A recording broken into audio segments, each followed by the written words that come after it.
All right, hello everybody. Looks like it's time to get started. So, just really quickly, so you know, and just to be transparent and disclosure, I will be recording this lecture and it will be uploaded to my YouTube channel.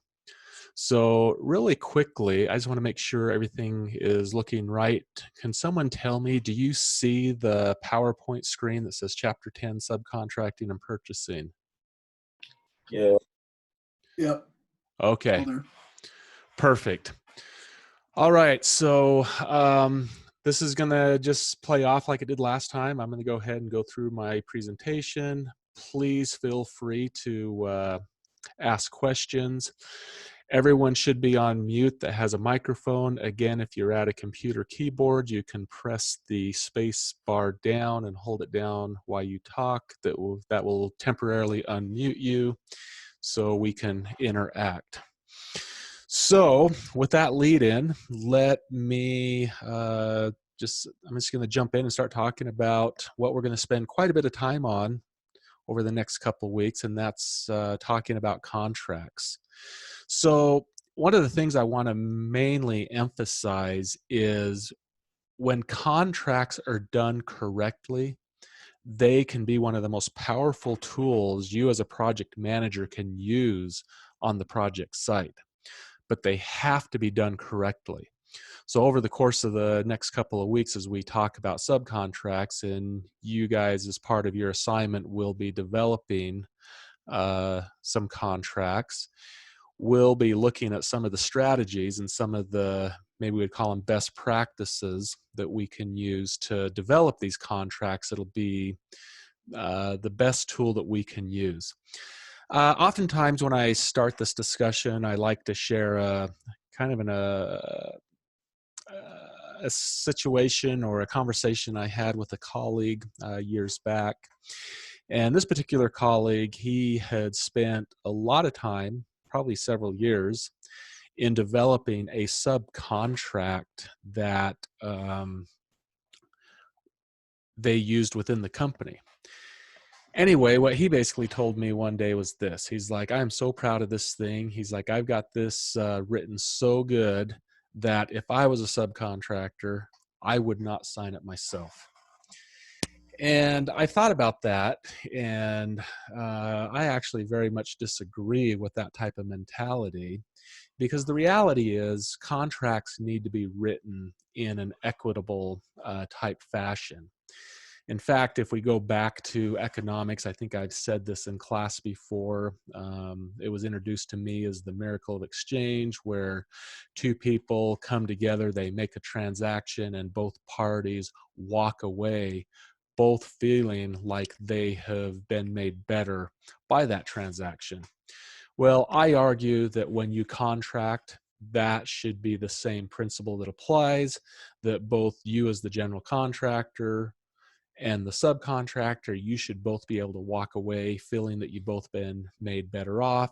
Or if you are the contractor, having the contract with the owner, again, both parties should be able to walk away at the end of that contract having felt like they have been made better. So let's talk a little bit about what is important about the whole concept of contracts. So first off, we're going to talk about 3 reasons why general contractors sub out the work. It hasn't always been that way. In fact, a lot of years ago, we had what we might refer to as the master builder. And the master builder was the person that essentially went out and he created the design, and they went out and they completed all of the work. Well, as our economy's evolved and as we've had a lot more innovation, what's happened is we have got this what we call maybe specialization, and we don't necessarily self-perform all the work like we used to. Now, some companies will still self-perform some work or a portion of the work, but in most cases, you don't find general contractors self-performing all of the work. So 3 key reasons why a general contractor finds it valuable to subcontract the work out is one, it's this whole concept of specialization once again. We have people that get really good at what they do. So if you are a concrete subcontractor, you know how to set forms, you know how to tie reinforcing steel, you know how to place it, and you get good at it. Okay, there's a phrase that we use that often we say someone's a jack of all trades, master of none. And what's the real essence of that comment is that if we are doing anything and everything, we never get good at it. We're the jack of all trades and we don't master anything. Well, mastering something has a lot of benefits. And so one of those benefits in mastering something is we, in theory, can do the work at a lower price, more efficiently, probably higher quality than someone that is not that master. And so that specialization in that regard hopefully would result in lower costs. So our production, because it would be better, in theory, our labor costs can be lower. And other things in terms of material, we will be less likely to be making mistakes and therefore wasting material, which once again, every time we waste material, we make a mistake, causes rework, replacement of material, then all of a sudden that would increase the cost. So you can see where the specialization essentially would lower that cost. And then the third reason why a general contractor would prefer to subcontract out the work is it shifts the risk. And in this case, it's the financial risk.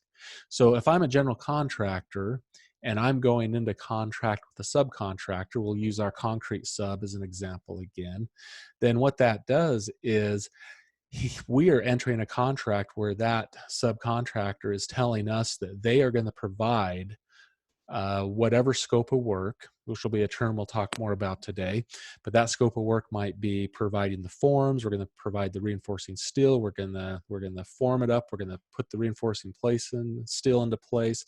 We're going to buy the concrete, and we're going to put that into place.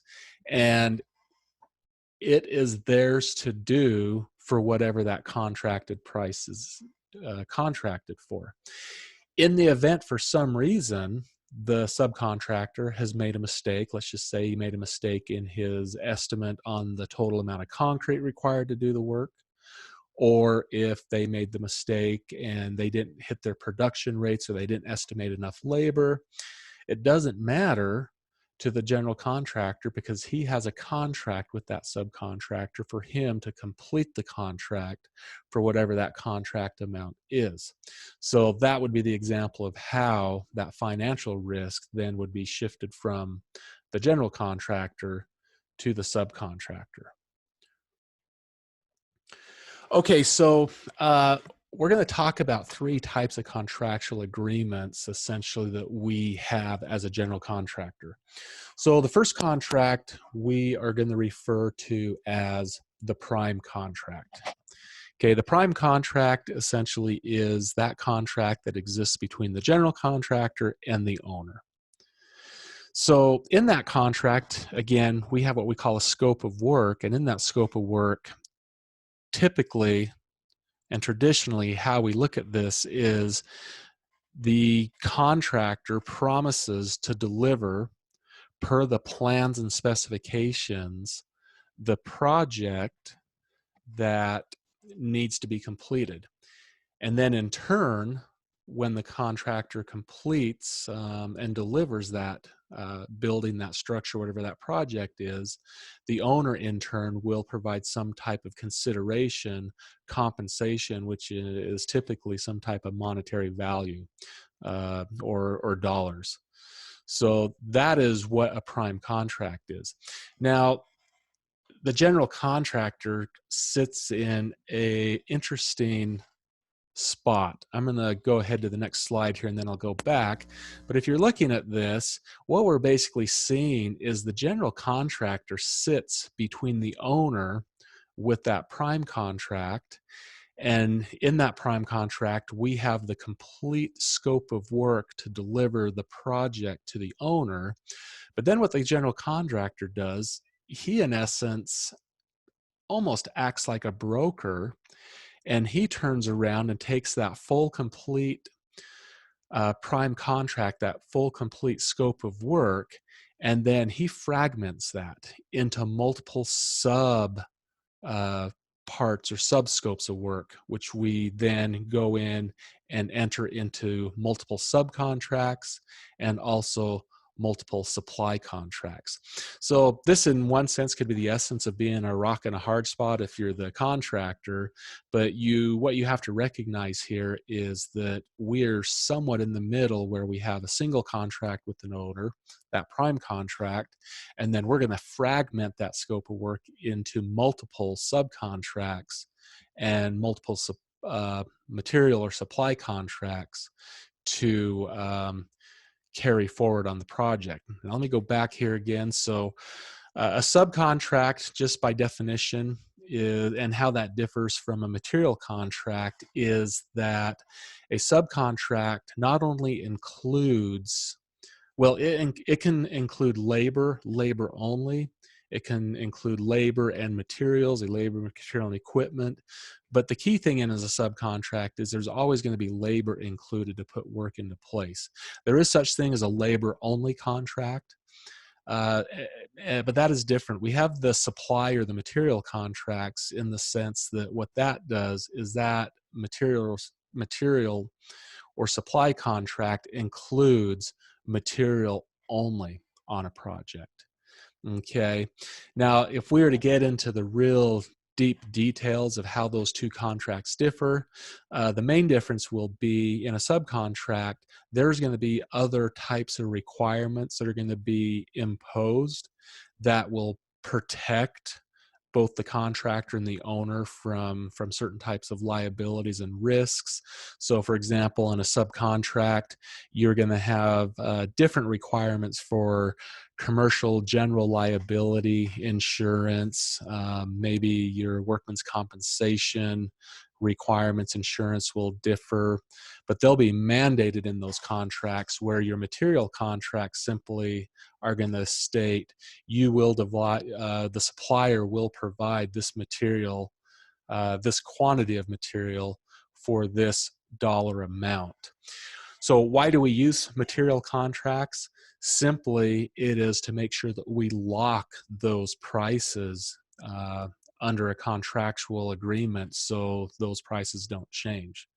So that is where we would use a material contract. Okay, so let's talk a little bit about standard forms for contracts. So I don't know how many of you are aware, but there's two organizations. We have the American Institute of Architects, and we also have the Associated General Contractors. Both of these entities do have their own set, we'll call them template or boilerplate contract documents that can be used. Now, the American Institute of Architects, that is the organization that most architectural firms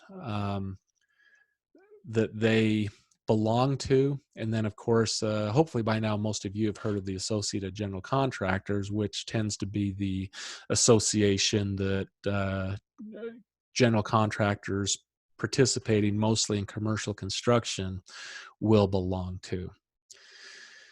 Now, let me just ask someone a question. I do hope someone will chime in here. Which set of these contract documents do you think we use most in our industry? AIA. Paul, what was that, Paul? AIA. AIA. Okay.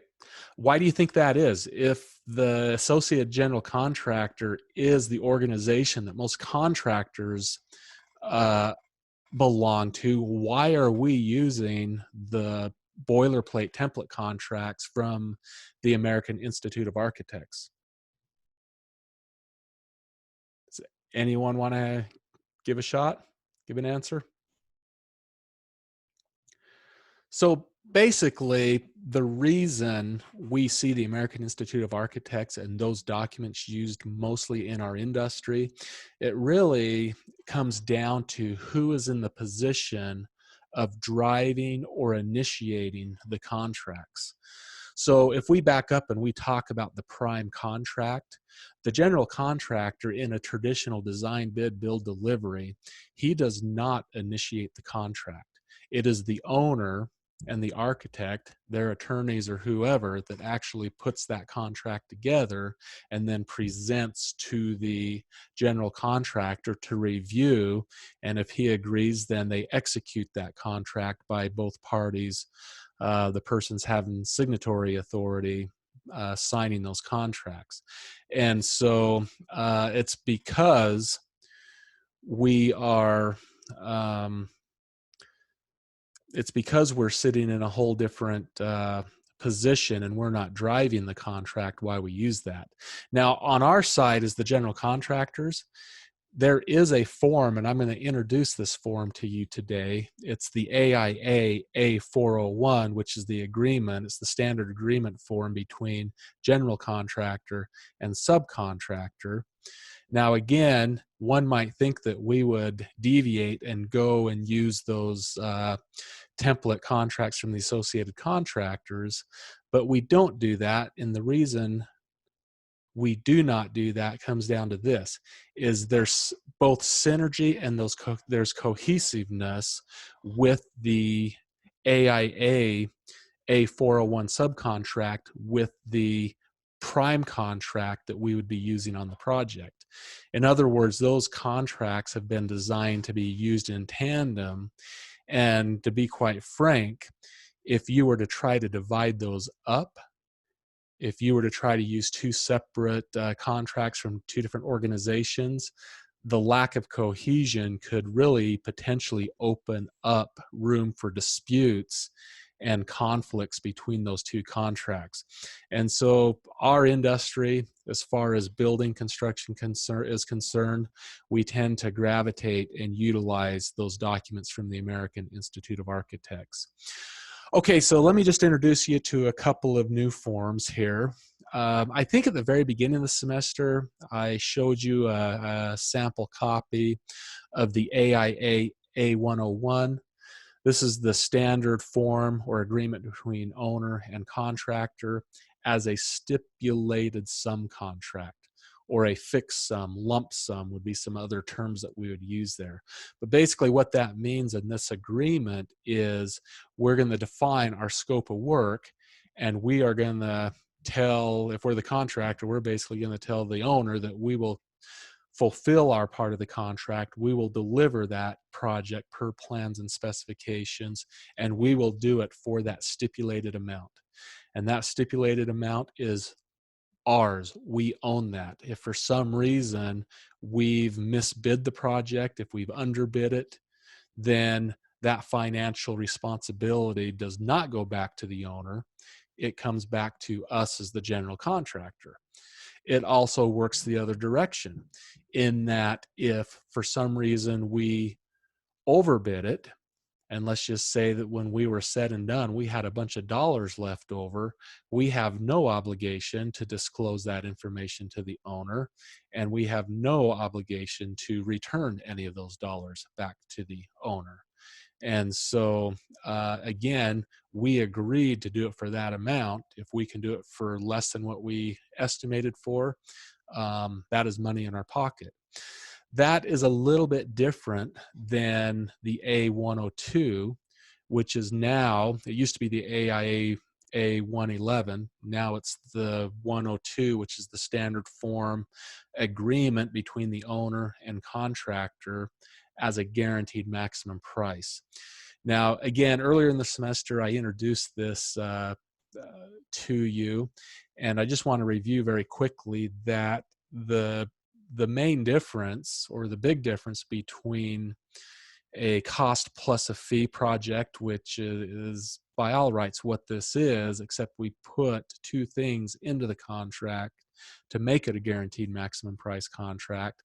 And those two things are, we put a ceiling or a maximum amount that we can spend on this project, and this is going to be based on the scope of work that we agreed to. And the second thing is the A101 has what we call a sharing clause within the contract. And that sharing clause essentially just says this: for every dollar that the contractor is under our guaranteed maximum price, we will split that dollar between owner and general contractor. Okay. What that split is can vary. I've heard a lot of authors say it's about a 50-50 split most of the time. When I was working in the Sun Valley area and we were using guaranteed maximum price contracts, we had very often a 60-40 split, meaning that for every dollar we saved, 40 cents went back to the contractor. The owner was taking more like 60 cents on the dollar back. It is possible to null and void a sharing clause in a contract by simply saying something that the contractor gets 0% of the savings and the owner would therefore get 100% of the savings. Okay. Other AIA forms that we deal with in contracts, we reviewed these and studied this a little bit earlier in the semester. So we have the A201, which is the general conditions for the contract. And then finally, we have the A401, which is our standard form and agreement between us as the general contractor and the subcontractor. Okay, and I'm going to come back. I've got samples of these in 1 second. I will show you. But I want to talk a little bit about scope of work. I would hope, again, by now, at least from my classes, you've heard me use this term, scope of work. But the scope of work, by definition, is that the parameters, essentially, what we agree to do in terms of work in delivering a project. Okay. When we have contracts, we're going to look at essentially 3 areas of a contract. Okay. Contracts have what we call a scope of work, which simply means this is what we agree to do.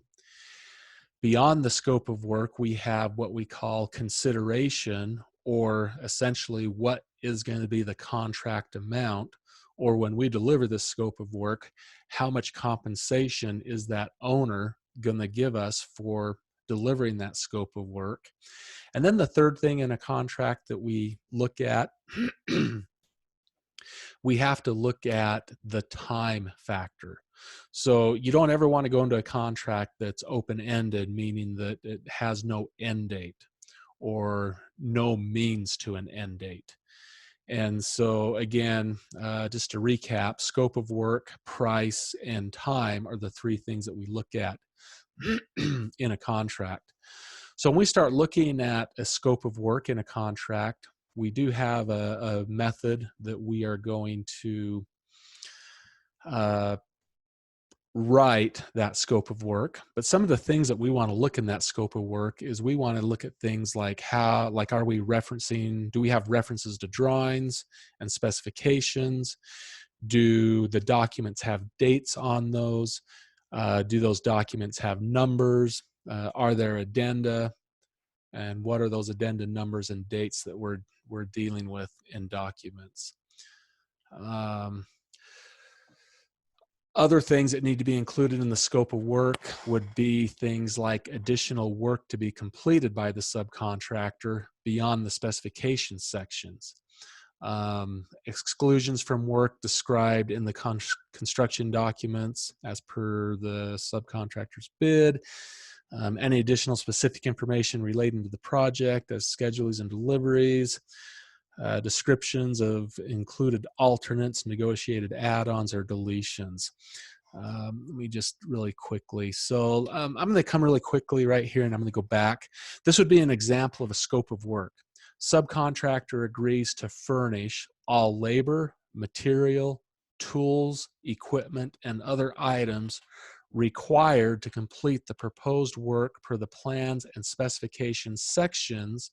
And then we'd typically list the sections here. So if I was a concrete subcontractor, I might see something on the lines there of 0319 000 concrete formwork, maybe 0322000 concrete reinforcing, 0333100 cast in place concrete. And I would list every one of those specifications out of the project manual that dealt with that specific trade.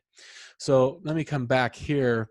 The one caveat to that is additional work to be completed by the subcontractor or exclusions of work from the described in the construction documents per the subcontractor's bid. So an example of either an additional inclusion or exclusion would be something like this, where maybe you have a concrete subcontractor that says that he proposes to furnish, install all the concrete material per the plans and specifications, tall, excluding concrete light pole bases. So typically the light pole base, the concrete light pole base would be under the specifications section, but he's excluding that work. So that's how you would make that type of exclusion. You make that distinction. And then you might go on the other end. You might have an electrical subcontractor that might come in and say, you know what, I propose to furnish, install all of the electrical system per specification division 26, which includes all of the electrical subcategories. And then on top of that, he might say, we also include the placement or the installation of the concrete light pole bases. So on occasion, you'll see some of that work going outside of one concrete subcontractors or some craft and another craft picking up that scope of work. So those are some of the things that we have to look at when we look at those scopes of work. Okay, this would be an example for a scope of work that is dealing with a material contract. So supplier agrees to furnish only material FOB job site per supplier's proposal dated, insert the date. This is to be done in accordance with the plans and specifications sections. Again, insert whatever specification sections are tied to that supply contract, and then use or sales tax to be paid by the supplier under this purchase order agreement. So a couple of things I would just point out right here is that we have FOB job site. Can someone tell me what FOB job site means?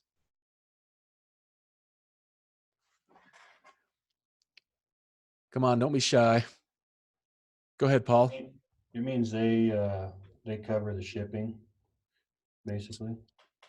Who's they? The supplier, or Okay. I guess your subcontractor at that point. Right. Well, in this case, we're going to say supplier. You're right. So first off, FOB, I've heard people present it two different ways, free on board or freight on board. But the important thing when looking at this is job site. So if it says job site, that means that the shipping is taken care of from wherever it's being shipped from all the way until it arrives to the job site. If this, for example, let's just say we had something that was shipping from Kansas and it said FOB Kansas, then if we were the contractor, that should raise a red flag to us, because if it said FOB Kansas, what that would mean is it is our responsibility to make sure that that shipping is not just paid for, but any other types of risk things we need to cover, like insurances and different stuff on that product until it arrived to the job site. Also, I always like to put or insert the date of the proposal. And the reason I like that is this goes back to my days as an estimator in an estimating department, is we all the time had multiple revised bids that would come in. And so we would always want to make sure that we had the correct bid and we'd want to identify that bid per the date that that document had. So the more information you can give if you're building your scope of work off a proposal, which is that's where we actually go to build that from, that becomes important. So, and then the last thing here I want to just cover on this slide is use or sales tax. That's another very important thing, because when you go through the bidding process, your suppliers may or may not include the sales or use tax for a product. We would run into this all the time with suppliers of toilet accessories, toilet and bath accessories like Bobrick or Bradley or some of those companies right there. And the main reason, if you think about it, they would exclude the sales or use tax. I think both of those companies are headquartered in New Jersey, and they're bidding to supply toilet and bath accessories to projects all over the United States. The last thing they're going to want to be dealing with is trying to pay the sales or use tax to each and every state. So that's another thing you guys need to understand in terms of sales and use tax. When you are purchasing something on a project or for a project, that sales or use tax gets paid to the state or the government entities, because it could be both state, county, city, so on and so forth. But that sales or use tax gets paid to the jurisdictions where that project is being constructed. So if we have a project in Grand Junction, Colorado being built, and we have toilet and bath accessories coming from New Jersey, that sales tax gets paid to the state of Colorado, to Mesa County, to the city of Grand Junction. I think all of them have somewhat of a rate within the complete sales tax that's paid there. So that's important. Okay, let me really quickly, I want to go back and just go through a couple of examples here. All right, so let me start with okay. Let me just start off with some proposals. So here's an example proposal from like an electrical subcontractor. And going back to the idea of the scope of work, we develop the scope of work for our contracts. That scope of work comes from the subcontract sub-bid proposal. Okay, if you guys have had the business law class, from a business law standpoint, basically we state it like this: when a subcontractor, when a supplier provides us a proposal, they are making an offer to us either to provide material or to perform some type of work in place contract. So when we receive these sub proposal bids from our contractor, what happens is, or from our subcontractors, is we have a choice. We can either accept their offer or we can decline their offer. Or if you get right down to it, we can make a counter offer. But most of the time, by the time we get through the bidding process and we've submitted the bid to our owner, we have already determined whether we're going to accept or reject the offer. So when you go through a proposal like this, some key things you want to make sure that you're paying attention to. So you need to know where or who the entity that's providing it. Hopefully they have some type of contact information as far as location, phone numbers, fax numbers, email addresses, job name. That's actually a real important thing in a proposal, that identifies what job name it's going to be to, the date of the proposal, who the proposal's to, and then acknowledgement of things like addenda. Okay, so in this particular proposal, this is essentially their scope of work that this subcontractor is proposing to us. So our proposal is to provide all of the labor and material for this project for $250,000. This is what we call the base bid. In this particular project, we also have some other alternates that if the owner were to choose, those would get added to the contract, and if they aren't chosen, they would not be included in the contract. But pay close attention down here under our inclusions and exclusions. So right here we have included in the base amount, so our $250,000, a $15,000 allowance for payment of utility company per specification section 01-2100 allowances. And then exclusions, cost of utilities for construction purposes, temporary light and power, installation or removal, the equipment furnished. So basically what that exclusion is telling us is under our general conditions, if you need temporary power set up for your job trailer and usage of all that, we're excluding of that under this contract. So that's an example of one type of proposal. Let me go over here to a plumbing proposal really quickly. Maybe not so quickly. Okay, so we've got Poison Plumbing right here. Same type of thing going on. We had basically the stationery, the letterhead of the company, and we'll see if this will refresh or not. There we go. So we know who it's coming from. They actually have a quote number. They have a date. It says who it's going to. They have what the project name is. And then here they go. Here's their scope of work. It's more of a written one in comparison to the one we looked at last time. So we've got furnish and install all building plumbing system per plans and specifications division number 22. And then let me zoom out here just a little bit. They're proposing to do the base bid amount for $215,000. Again, this project has two alternates. So depending on whether or not the owner chose those alternates, that would determine whether the base bid went up or whether it stayed the same. So just to be clear, if the owner did not choose alternate number one, but wanted to choose alternate number two, then I would go into a contract with this plumber for $219,000.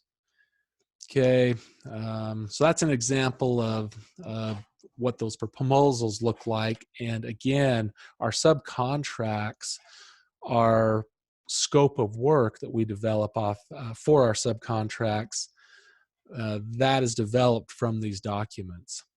So I want to show you here really quickly then. I do have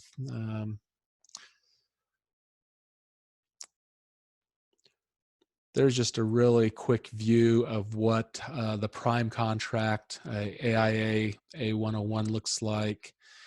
The A201, you guys have seen that one. And then here we go. This is the A401. So in the A401, I'm just going to briefly go over the breakdown of this, and then we will be done for today. But I want to show you essentially the breakdown of what's in the AIA A401. So a really quick thing right here I want to just note is this is from the 2007 version of AIA. They do have a more recent version that's out, which is a 2017. But that does become somewhat important when you're looking at these documents so you know which version of the template or boilerplate contract you're looking at. So standard form of agreement between the contractor and subcontractor. Agreement made of, and then you put the date in there, between the contractor. So you got to put all the contractor information in there and the subcontractor. In our case, this is based off of that Poisden Plumbing. And then the other thing that's very important, this goes back to my comment earlier in the lecture, where you want to make sure that your subcontract and your prime contract has good cohesion between each other. So this is actually a very important clause that you would always want in a subcontract, and that is this contractor, meaning the general contractor, has made a contract for construction hereinafter the prime contract dated on, and then you put that date in there. And then besides stating the date that the prime contract was entered into, you'll notice that we're also putting the name of the entity that we have entered into that prime contract with.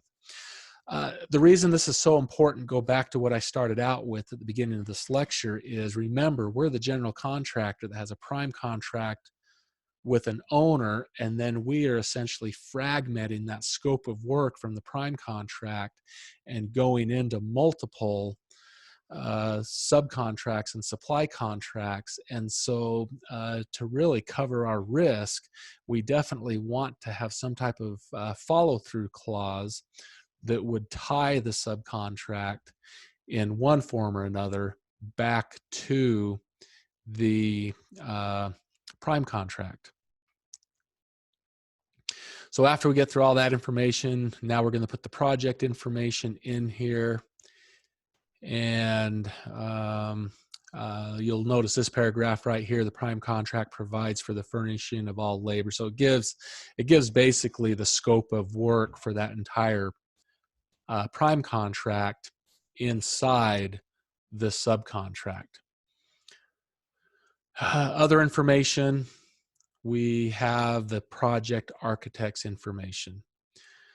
Okay, so once we get to that part, now we get to the main part of the contract where it states the contractor and subcontractor agrees as follows.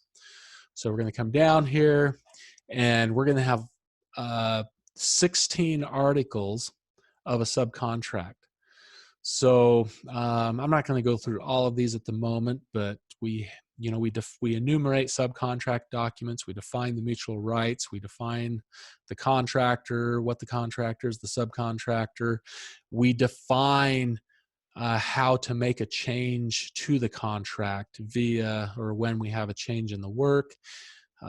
Anyway, we're going to come down here, and what I'm going to focus on for the rest of today is Article 8, which is the work of the subcontract. That's where we actually will input our scope of work.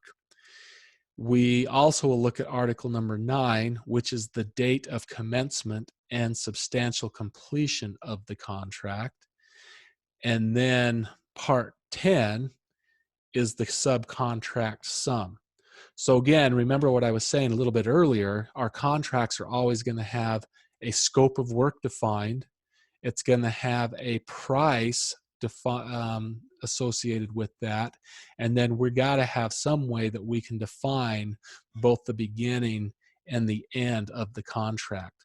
So those will be the three most important things that we're going to be focusing on over the course of the next couple of weeks. Other things that becomes very important, Article 11, progress payments. The terms of how you get paid on a project or how you are going to pay a subcontractor supplier on a project becomes very important. Okay, final payment, insurances. We go on, and then down here we'll spend a little bit of time on this in our class, but we want to make sure that we enumerate all of the subcontract documents. Okay, so that's our table of contents. You can see right here, Article 1, subcontract documents, and we just keep going all down here. I'm going to jump down here to Article number 8, and right here. So in this case, another really quick thing before I forget, you may have noticed to the left in the margins these vertical lines. So one of the nice things with the electronic version of the AIA, anything from the template or boilerplate contract that's been modified, when you create the contract, it will show those vertical lines.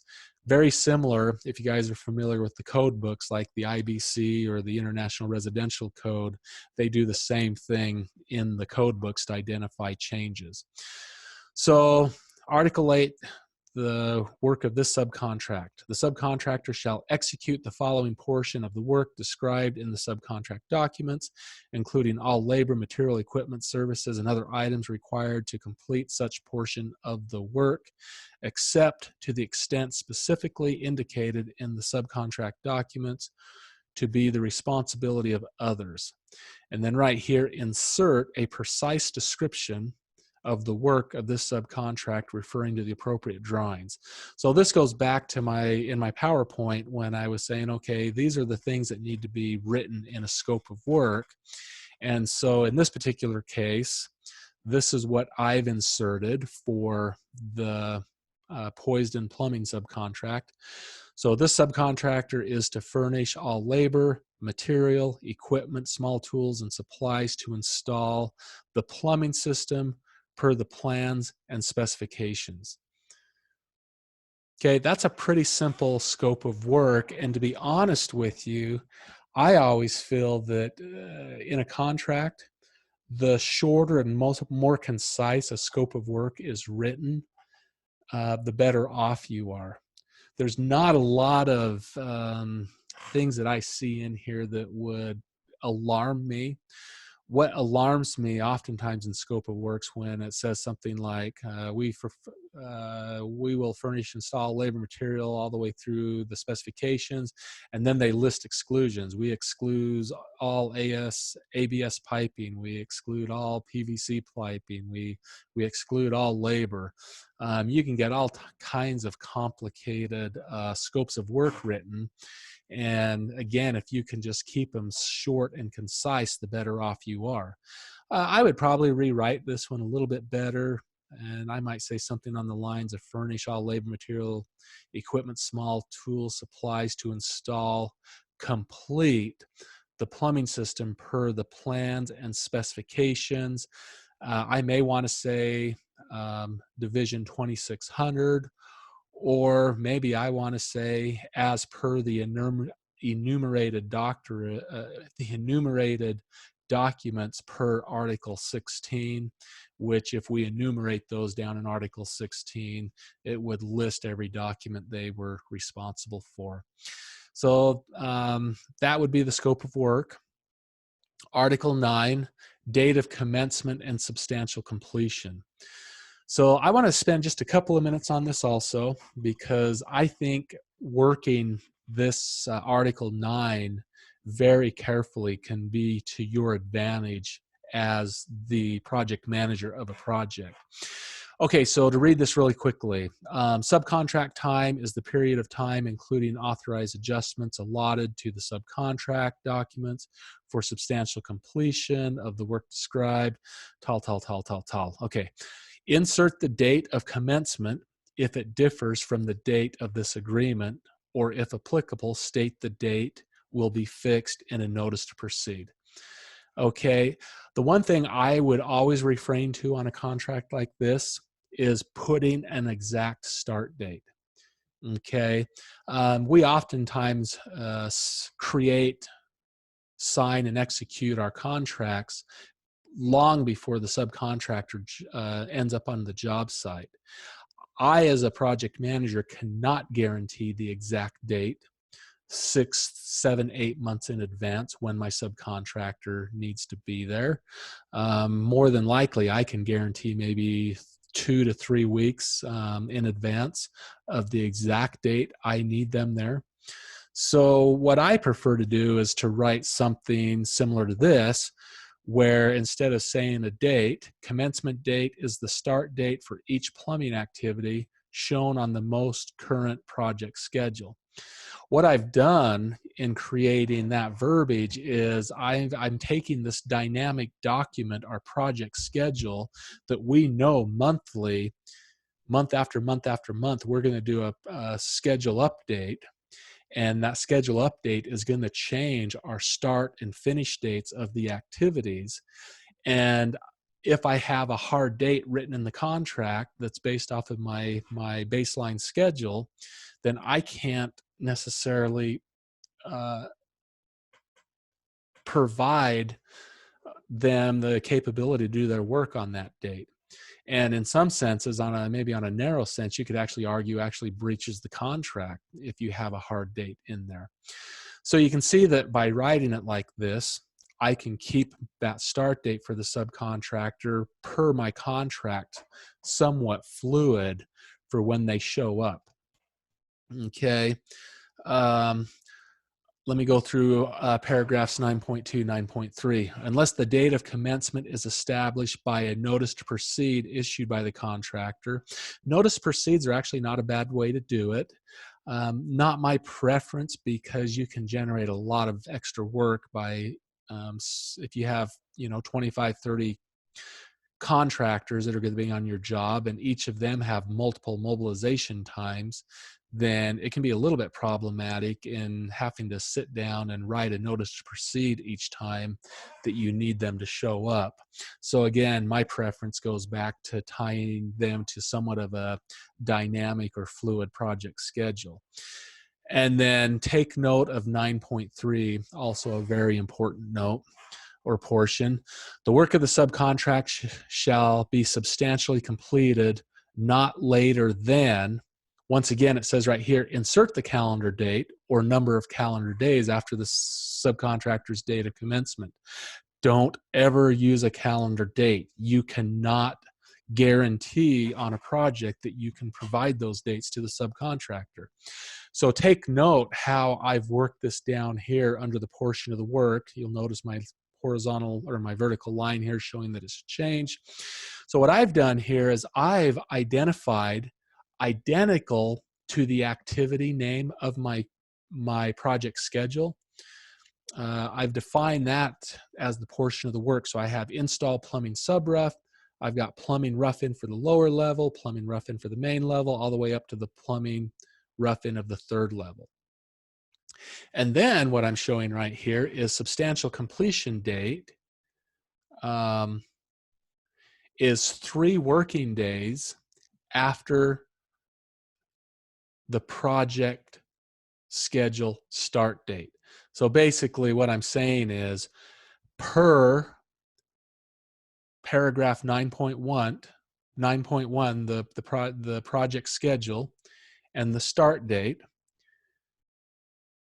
okay, as soon as they start per that most current schedule, they have 3 working days to complete the plumbing sub-rough. Okay, the rough-in at the lower level, they have 1 working day. And again, this is all going back to that fluid, that dynamic project schedule. And that's how I'm establishing those completion dates. Okay. It looks like this goes on and on. So I got plumbing rough-in. I've got all that broken down. So, okay. Last thing here for today, Article 10 is our subcontract sum. Our subcontract sum is where we're going to come in here and we're going to actually put in the dollar amount. So the dollar amount right here is $215,000 subject to additions. And deduction is provided by the subcontract. Okay, so that's the amount that's from the proposal, if you remember that proposal that we were looking at. And subcontract sum is based on the following alternates. In our case, we didn't add any alternates, so that is not applicable. And all right, I'm going to stop there for today. On Tuesday of next week, I will introduce you to your next assignment, which will be developing this subcontract. I will have to do it a little bit differently than how I intended because you guys will not have the actual access to the AIA documents, but I will do demonstration on Tuesday of next week on how to actually use that if you do in fact have the electronic access to the AIA documents. Okay, so does anyone have any questions on any of this before we wrap up for today? No, sir. Are you going to send an email link for us to turn in the assignments as well? Yes, I will send that email out no later than tomorrow afternoon. What assignment is that again? That would be our monthly, correct me if I'm wrong, I believe that's our daily, weekly, and monthly reports. I'm going to have to go back and look at the schedule, but that we have that, and we also have an RFI, I believe, that's still outstanding. Okay, I know for a fact of the RFI do. I thought we might have already turned in the reports though. Okay, I think I already turned in my report. okay, so it's just the RFI. So I'm going to reconcile everything, and whatever we have outstanding, I'll send some emails so you guys can attach them and send them back to me.